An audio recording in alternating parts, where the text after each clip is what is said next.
पश्चिम बंगाल में पीएम मोदी का बड़ा बयान निकलकर सामने आया है और टीएमसी पर महिला आरक्षण को लेकर हमला बोला है।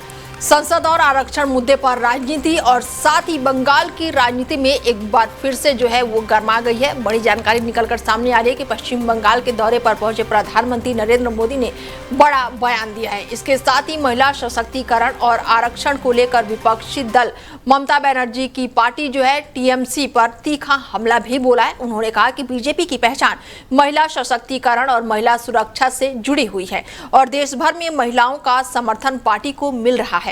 प्रधानमंत्री ने कहा है कि विकसित भारत के निर्माण में बेटियों की भूमिका की ओर विस्तार देने की जरूरत है और राजनीति में भी अधिक महिलाओं की भागीदारी होनी चाहिए। उन्होंने ये भी आरोप लगाया कि संसद में महिला आरक्षण को लेकर जो प्रयास किए गए उसमें टीएमसी का रवैया बाधा उत्पन्न करने वाला रहा।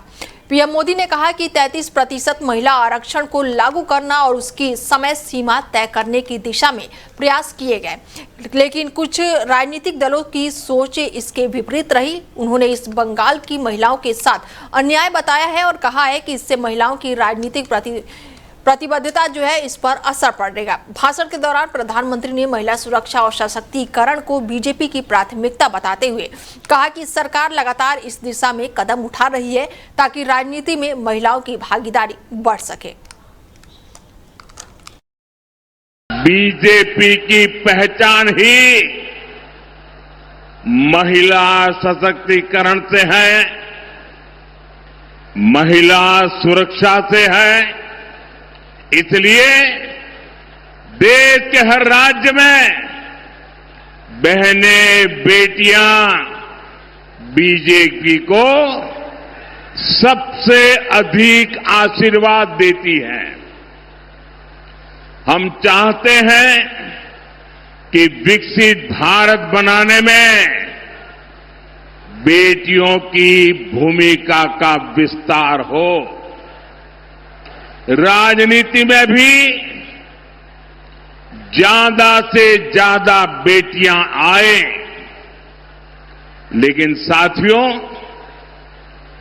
आपने देखा है कि संसद में क्या हुआ है। टीएमसी ने बंगाल की बहनों के साथ एक और धोखा दिया है। बंगाल की बहनें चाहती थी कि उनको 33% आरक्षण मिले। मोदी ने ये सुनिश्चित किया। बंगाल की बहनें चाहती थी कि ये 2029 से ही लागू